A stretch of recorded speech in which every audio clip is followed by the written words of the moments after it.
മനുഷ്യത്വങ്ങളെ തമ്മിൽ കൂട്ടിച്ചേർക്കുന്നതാകണം സാഹിത്യമെന്ന് കവിയും പ്രഭാഷകനുമായ PN ഗോപികൃഷ്ണൻ അഭിപ്രായപ്പെട്ടു. പൊന്നാനി ബ്ലോക്ക് പഞ്ചായത്തിന്റെ രചനയുടെ രസതന്ത്രം ക്യാമ്പിന്റെ ഉദ്ഘാടനം നിർവഹിച്ച് സംസാരിക്കുകയായിരുന്നു അദ്ദേഹം.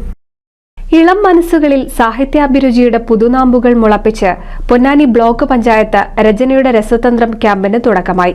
കുട്ടികളിലെ സർഗാത്മകതയെ പരിപോഷിപ്പിക്കുക എന്ന ലക്ഷ്യത്തിലാണ് 2022-23 കാലഘട്ടത്തിൽ രചനയുടെ രസതന്ത്രം എന്ന പേരിൽ ക്യാമ്പിന് തുടക്കം കുറിച്ചത്.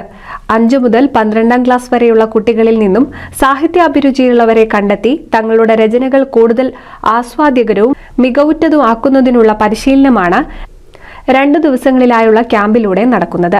പ്രശസ്തരായ നിരവധി സാഹിത്യകാരന്മാർ ഈ ദിവസങ്ങളിൽ കുട്ടികളുമായി സംവാദം നടത്തുകയും മാർഗനിർദ്ദേശങ്ങൾ നൽകുകയും ചെയ്യും. പൊന്നാനി ബ്ലോക്ക് പഞ്ചായത്ത് ഓഫീസ് പരിസരത്ത് വെച്ച് നടക്കുന്ന ക്യാമ്പ് കവിയും പ്രഭാഷകനുമായ PN ഗോപികൃഷ്ണൻ ഉദ്ഘാടനം ചെയ്തു. ഒരു ഭാഷ എന്ന് പറയുമ്പോൾ എന്തിനാ ഭാഷ മനുഷ്യര് എന്തൊരു അത്ഭുത ഭാഷ ഒന്ന് ആലോചിച്ച് നോക്കിയേ. ഞാനൊരു കാര്യം പറയുമ്പോൾ നിങ്ങൾക്ക് മനസ്സിലാവുന്നു, നിങ്ങൾ ഒരു കാര്യം പറയുമ്പോൾ എനിക്ക് മനസ്സിലാവുന്നു. ഈ ഇടപാടിൽ ഈ ശബ്ദം അർത്ഥമൊക്കെ നടക്കുക ഈ സംഭവം ഇല്ലായിരുന്നെങ്കിൽ ഞാൻ പറയുന്നത് നിങ്ങൾക്ക് മനസ്സിലാവുമോ? നിങ്ങൾ പറയുന്നത് എനിക്ക് മനസ്സിലാവുമോ? മനുഷ്യർ മുഴുവൻ ചെതറിപ്പോവായിരുന്നു അല്ലെ? ഇപ്പൊ നമ്മുടെ ഒരുമ എന്ന് പറയുന്നത് ഇവിടെ പറഞ്ഞില്ലേ, ഇപ്പം ഇവിടെ ഉദ്ഘാടനം ചെയ്തപ്പോഴും അതിനു മുമ്പ് സംസാരിച്ചവരൊക്കെ സൂചിപ്പിക്കുകയുണ്ടായി. ഈ സാഹിത്യം എന്നൊക്കെ പറയുന്നത് മനുഷ്യരെ തമ്മിൽ അടുപ്പിക്കാനുള്ള ഒരു ഉപാധി കൂടിയിട്ടാണ്. മനുഷ്യര് പലതരത്തില് പിരിയാനുള്ള പലതരത്തില് വെറുക്കാനുള്ള കാരണങ്ങൾ ലോകത്ത് ഉണ്ടായിക്കൊണ്ടിരിക്കുന്നുണ്ട്.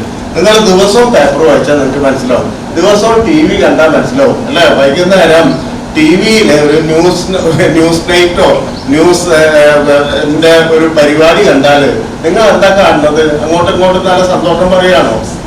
ആണോ?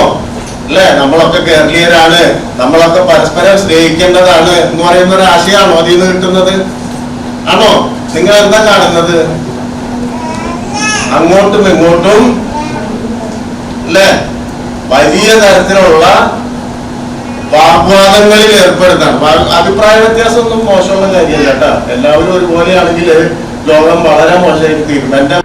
ഒരു എഴുത്തുകാരനാകുന്നതിനേക്കാൾ കൂടുതൽ വായനക്കാരാകണമെന്നും പൊന്നാനി കളരിയിലെ സാഹിത്യകാരന്മാരുടെ സൃഷ്ടികൾ തന്നെ വായിച്ചാൽ കുട്ടികളിൽ തനിയെ സാഹിത്യാഭിരുചി മുട്ടിടുമെന്നും ആദർശങ്ങളിൽ തർക്കങ്ങളാകാമെങ്കിലും മനുഷ്യരെ തമ്മിൽ അടുപ്പിക്കുന്നതാകണം സാഹിത്യമെന്ന തിരിച്ചറിവ് വേണമെന്ന് അദ്ദേഹം എഴുതുന്നതെന്തിന് എന്ന സെക്ഷനിൽ അഭിപ്രായപ്പെട്ടു.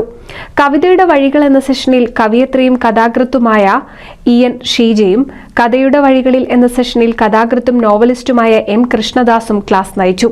ഉച്ചയ്ക്ക് ശേഷം പൊരുൾ തേടി എന്ന പേരിൽ ക്യാമ്പ് അംഗങ്ങളുടെ കഥ, കവിത വായനയും ചർച്ചയും നടന്നു. പ്രദേശത്തെ സാഹിത്യകാരന്മാർ നേതൃത്വം നൽകി. ബ്ലോക്ക് പഞ്ചായത്ത് സെക്രട്ടറി സ്വാഗതം പറഞ്ഞ ചടങ്ങിൽ പ്രസിഡന്റ് C രാമകൃഷ്ണൻ അധ്യക്ഷത വഹിച്ചു. ക്യാമ്പ് ഡയറക്ടർ രാമകൃഷ്ണൻ കുമരനെല്ലൂർ ആമുഖ പ്രഭാഷണം നടത്തി. Vice president advocate R Gayathri, ആരോഗ്യ വിദ്യാഭ്യാസ standing committee chairman NR Aneesh, ക്ഷേമകാര്യ standing committee chairperson Premalatha, CV Sherifa, K Vijayan തുടങ്ങിയവർ സംസാരിച്ചു. NCV news Edappal.